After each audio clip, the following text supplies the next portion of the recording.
Évangile selon Matthieu, chapitre 12.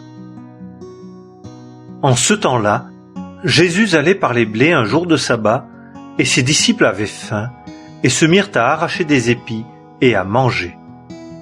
Et les pharisiens voyant cela lui dirent : « Voilà, tes disciples font ce qu'il n'est pas permis de faire en un jour de sabbat. » Mais il leur dit : « N'avez-vous pas lu ce que fit David quand il eut faim et ceux qui étaient avec lui, comment il entra dans la maison de Dieu et mangea les pains de proposition qu'il ne lui était pas permis de manger, ni à ceux qui étaient avec lui, mais aux sacrificateurs seuls? Ou n'avez-vous pas lu dans la loi que, le jour de sabbat, les sacrificateurs dans le temple profanent le sabbat et ne sont pas coupables? Mais je vous dis qu'il y a ici quelque chose de plus grand que le temple. Et si vous aviez connu ce que c'est que « je veux miséricorde et non pas sacrifice », vous n'auriez pas condamné ceux qui ne sont pas coupables. Car le Fils de l'homme est Seigneur du sabbat. Et étant parti de là, il vint dans leur synagogue. Et voici, il y avait là un homme qui avait la main sèche. Et ils l'interrogèrent, disant : « Est-il permis de guérir le jour de sabbat ? » afin de l'accuser. Mais il leur dit : « Quel sera l'homme d'entre vous qui aura une brebis et qui, si elle vient à tomber dans une fosse un jour de sabbat, ne la prendra et ne la relèvera pas ? Combien donc un homme vaut-il mieux qu'une brebis ? De sorte qu'il est permis de faire du bien le jour de sabbat. » Alors il dit à l'homme : « Étends ta main. » Et il l'étendit, et elle fut rendue saine comme l'autre. Et les pharisiens étant sortis, tinrent conseil contre lui pour le faire périr. Mais Jésus, le sachant, se retira de là, et de grandes foules le suivirent, et il les guérit tous. Et il leur défendit expressément de rendre son nom public, afin que fût accompli ce qui a été dit par Ésaïe le prophète, disant : « Voici mon serviteur que j'ai élu, mon bien-aimé, en qui mon âme a trouvé son plaisir. Je mettrai mon esprit sur lui, et il annoncera le jugement aux nations. Il ne contestera pas, et ne criera pas, et personne n'entendra sa voix dans les rues. Il ne brisera pas le roseau froissé, et il n'éteindra pas le lumignon qui fume, jusqu'à ce qu'il ait produit en victoire le jugement, et les nations espéreront en son nom. » Alors il lui fut amené un démoniaque aveugle et muet, et il le guérit, de sorte que l'homme aveugle et muet parlait et voyait. Et toutes les foules étaient hors d'elles et disaient : « Celui-ci serait-il le fils de David ? » Mais les pharisiens ayant entendu cela dirent : « Celui-ci ne chasse les démons que par Béelzébul, chef des démons. » Et Jésus, connaissant leurs pensées, leur dit : « Tout royaume divisé contre lui-même sera réduit en désert, et toute ville ou maison divisée contre elle-même ne subsistera pas. Et si Satan chasse Satan, il est divisé contre lui-même. Comment donc son royaume subsistera-t-il ? Et si c'est par Béelzébul que moi je chasse les démons, vos fils, par qui les chassent-ils ? C'est pourquoi ils seront eux-mêmes vos juges. Mais si moi je chasse les démons par l'Esprit de Dieu, alors le royaume de Dieu est parvenu jusqu'à vous. Ou comment quelqu'un pourra-t-il entrer dans la maison de l'homme fort et piller ses biens, si premièrement il n'a lié l'homme fort ? Et alors il pillera sa maison. Celui qui n'est pas avec moi est contre moi, et celui qui n'assemble pas avec moi disperse. C'est pourquoi je vous dis, tout péché et tout blasphème sera pardonné aux hommes, mais le blasphème contre l'Esprit ne sera pas pardonné aux hommes. Et quiconque aura parlé contre le Fils de l'homme, il lui sera pardonné, mais quiconque aura parlé contre l'Esprit Saint, il ne lui sera pardonné ni dans ce siècle, ni dans celui qui est à venir. Ou faites l'arbre bon et son fruit bon, ou faites l'arbre mauvais et son fruit mauvais, car l'arbre est connu par son fruit. Race de vipères, comment, étant méchants, pouvez-vous dire de bonnes choses ? car de l'abondance du cœur la bouche parle. L'homme bon, du bon trésor, produit de bonnes choses, et l'homme mauvais, du mauvais trésor, produit de mauvaises choses. Et je vous dis que, de toute parole oiseuse qu'ils auront dite, les hommes rendront compte au jour de jugement. Car par tes paroles tu seras justifié, et par tes paroles tu seras condamné. Alors quelques-uns des scribes et des pharisiens lui répondirent, disant, « Maître, nous désirons voir un signe de ta part. » Mais lui répondant leur dit, « Une génération méchante et adultère recherche un signe, et il ne lui sera pas donné de signe, si ce n'est le signe de Jonas le prophète. Car comme Jonas fut dans le ventre du cétacé 3 jours et 3 nuits, ainsi le Fils de l'homme sera 3 jours et 3 nuits dans le sein de la terre. Des hommes de Ninive se lèveront au jugement de cette génération et la condamneront, car ils se sont repentis à la prédication de Jonas. Et voici, il y a ici plus que Jonas. Une reine du Midi se lèvera au jugement avec cette génération et la condamnera, car elle vint des bouts de la terre pour entendre la sagesse de Salomon, et voici, il y a ici plus que Salomon. Or, quand l'esprit immonde est sorti d'un homme, il va par des lieux secs, cherchant du repos, et il n'en trouve point.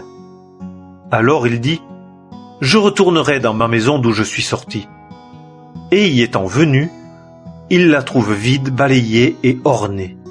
Alors il va, et prend avec lui 7 autres esprits plus méchants que lui-même, et étant entrés, ils habitent là. Et la dernière condition de cet homme-là est pire que la première. Ainsi en sera-t-il aussi de cette génération méchante. Et comme il parlait encore aux foules, voici sa mère et ses frères se tenaient dehors, cherchant à lui parler. Et quelqu'un lui dit, « Voici, ta mère et tes frères se tiennent dehors, cherchant à te parler. » Mais lui, répondant, dit à celui qui lui parlait, « Qui est ma mère, et qui sont mes frères ?» Et étendant sa main vers ses disciples, il dit, « Voici ma mère et mes frères, car quiconque fera la volonté de mon Père qui est dans les cieux, celui-là est mon frère et ma sœur et ma mère. » Évangile selon Matthieu, chapitre 13.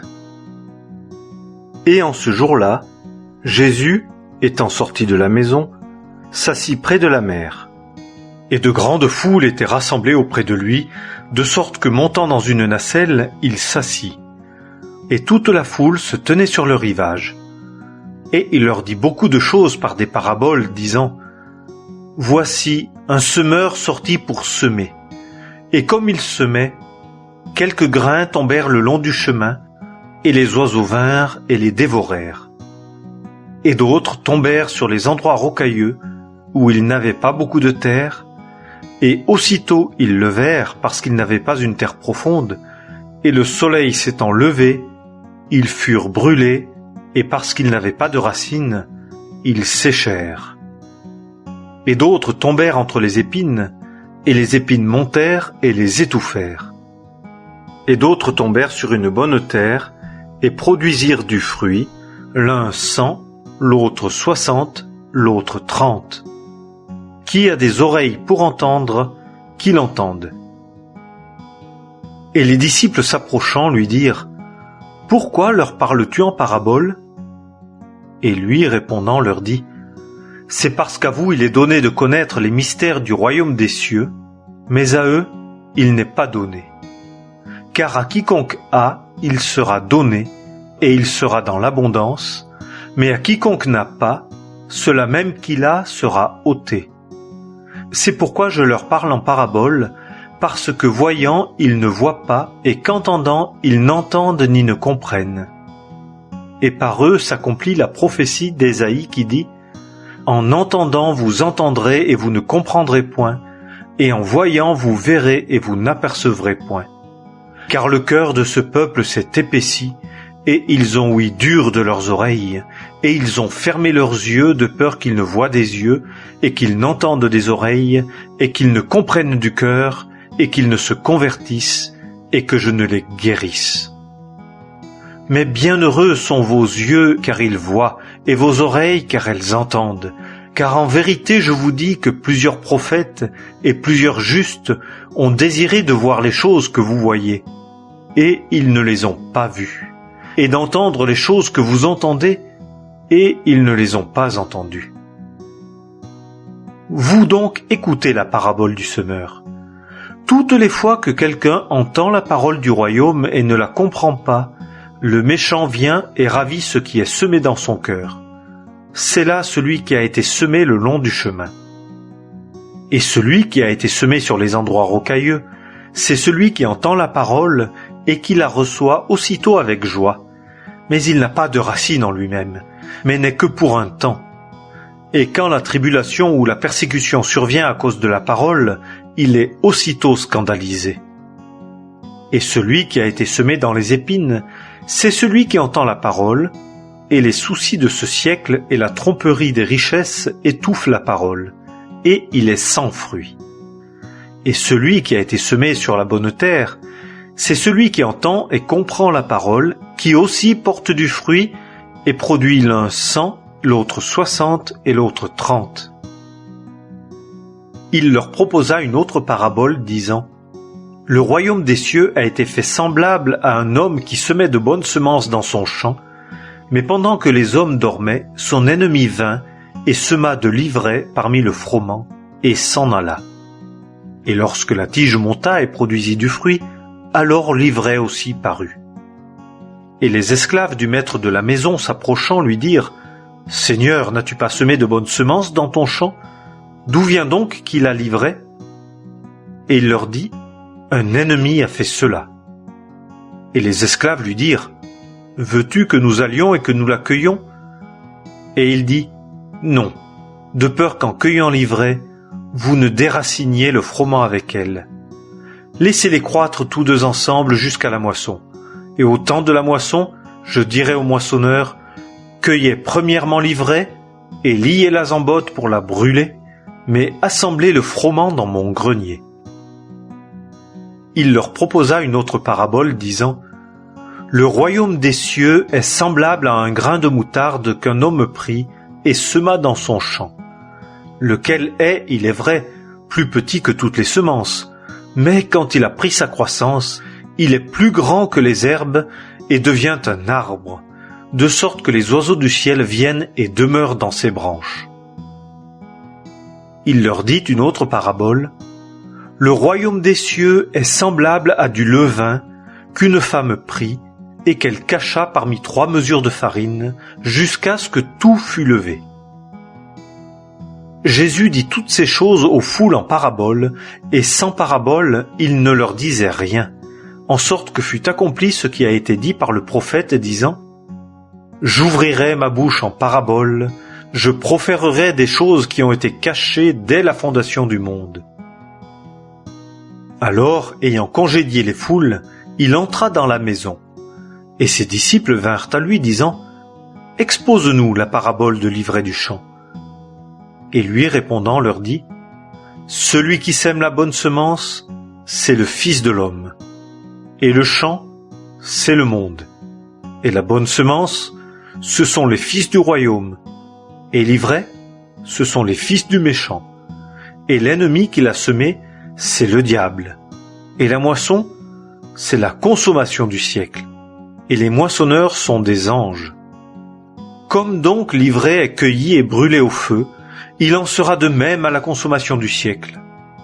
Le Fils de l'homme enverra ses anges, et ils cueilleront de son royaume tous les scandales et ceux qui commettent l'iniquité, et ils les jetteront dans la fournaise de feu. Là seront les pleurs et les grincements de dents. Alors les justes resplendiront comme le soleil dans le royaume de leur Père. Qui a des oreilles pour entendre ? Qu'il entende. Encore, le royaume des cieux est semblable à un trésor caché dans un champ, qu'un homme, après l'avoir trouvé, a caché. Et, de la joie qu'il en a, il s'en va et vend tout ce qu'il a et achète ce champ-là. Encore, le royaume des cieux est semblable à un marchand qui cherche de belles perles. Et, ayant trouvé une perle de très grand prix, il s'en alla et vendit tout ce qu'il avait et l'acheta. Encore, le royaume des cieux est semblable à une seine jetée dans la mer et rassemblant des poissons de toutes sortes. Et quand elle fut pleine, ils la tirèrent sur le rivage, et, s'asseyant, ils mirent ensemble les bons dans des vaisseaux et jetèrent dehors les mauvais. Il en sera de même à la consommation du siècle. Les anges sortiront et sépareront les méchants du milieu des justes et les jetteront dans la fournaise de feu. Là seront les pleurs et les grincements de dents. Jésus leur dit : « Avez-vous compris toutes ces choses ? » Ils lui disent : « Oui, Seigneur. » Et il leur dit : « C'est pour cela que tout scribe qui a été fait disciple du royaume des cieux est semblable à un maître de maison qui produit de son trésor des choses nouvelles et des choses vieilles. » Et il arriva que, quand Jésus eut achevé ses paraboles, il se retira de là. Et, étant venu dans son pays, il les enseignait dans leur synagogue, en sorte qu'ils étaient étonnés et disaient : « D'où viennent à celui-ci cette sagesse et ces miracles ? Celui-ci n'est-il pas le fils du charpentier ? Sa mère ne s'appelle-t-elle pas Marie ? Et ses frères Jacques et Jose et Simon et Jude ? Et ses sœurs ne sont-elles pas toutes auprès de nous ? D'où donc viennent à celui-ci toutes ces choses ? » Et ils étaient scandalisés en lui. Et Jésus leur dit : « Un prophète n'est pas sans honneur, si ce n'est dans son pays et dans sa maison. » Et il ne fit pas là beaucoup de miracles, à cause de leur incrédulité.